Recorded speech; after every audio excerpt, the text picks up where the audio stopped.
Hola, qué bueno que ya están de regreso aquí con esta segunda cápsula sobre la vida de Jorge Ibargüengoitia como dramaturgo.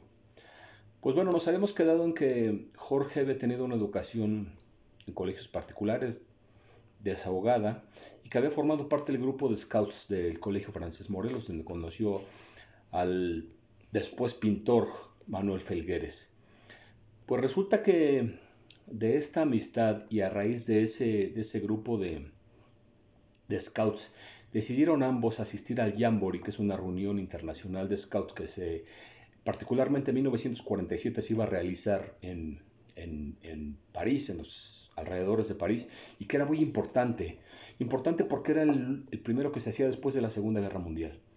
Entonces los jóvenes adolescentes van a, al Jamboree, asisten y se quedan 3 meses después en Europa conociendo, bueno, lo que había quedado de Europa, porque digo, sabemos que estaba semidestruida por esta terrible conflagración mundial, ¿no?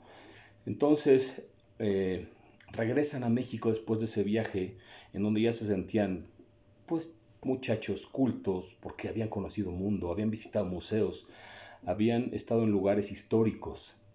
Entonces, regresan a México, Manuel comienza a tomar su camino ya por la pintura y nuestro querido Ibargüengoitia, que para esos tiempos ya estudiaba ingeniería, decidió dejar la carrera. Decidió que lo suyo no eran ni los caminos, ni estar tratando con la gente de la construcción, ni nada, sino que su vida debería ir por otro lado.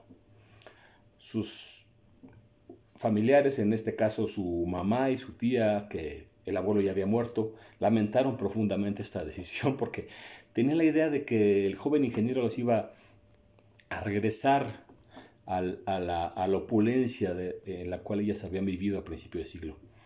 Jorge deja la carrera y se va a vivir a Guanajuato junto con ellas, a una casa, la misma casa que seguían teniendo ahí en el Paseo de la Presa, y él se dedica a administrar un rancho que todavía les quedaba como familia, el famoso rancho de San Roque, que estaba por allá por Irapuato.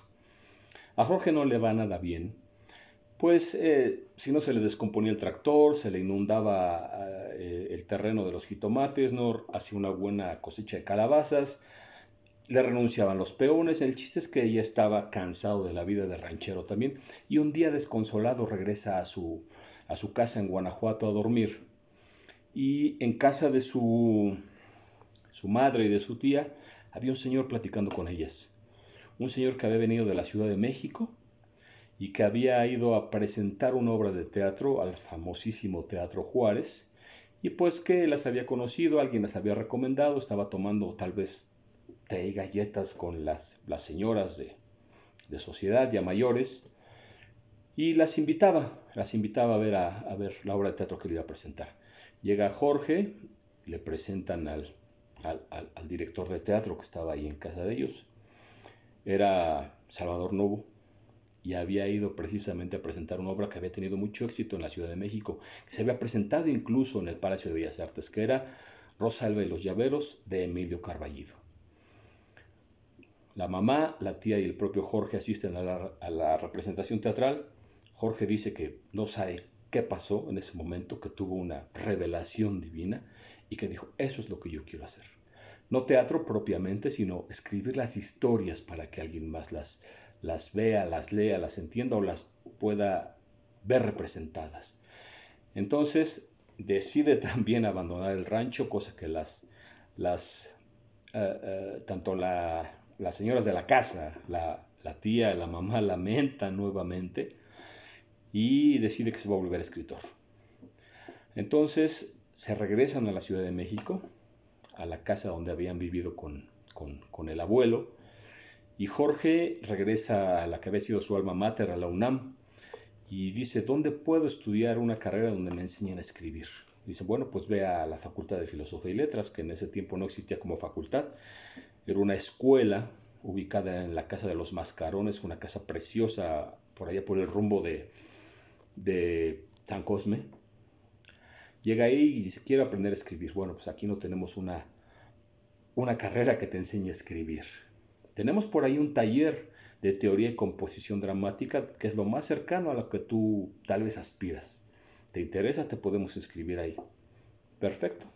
Si eso es a donde me van a enseñar a escribir, adelante. Y aparte era teatro, que como ya vimos en la representación del propio Teatro Juárez de su ciudad natal, pues la había impactado tanto, ¿no? Entonces, muy bien.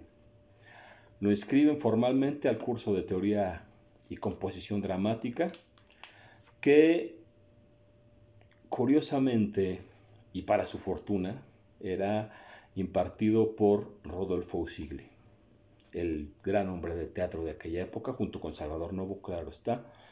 Pero en la teoría, pues bueno, Rodolfo Usigli era pues como que el paradigma, ¿no? Y se rodeó de compañeros que a la postre también fueron excelentes dramaturgos y de los cuales vamos a hablar en la próxima cápsula. ¿Qué les parece? Les voy a pedir un poco de paciencia, pero vamos a cerrar ya esta historia del propio Jorge Ibargüengoitia como dramaturgo y verán lo interesante que se volvió esto. Y bueno, no sin antes decirle que hay que quedarse en casa. Hasta pronto.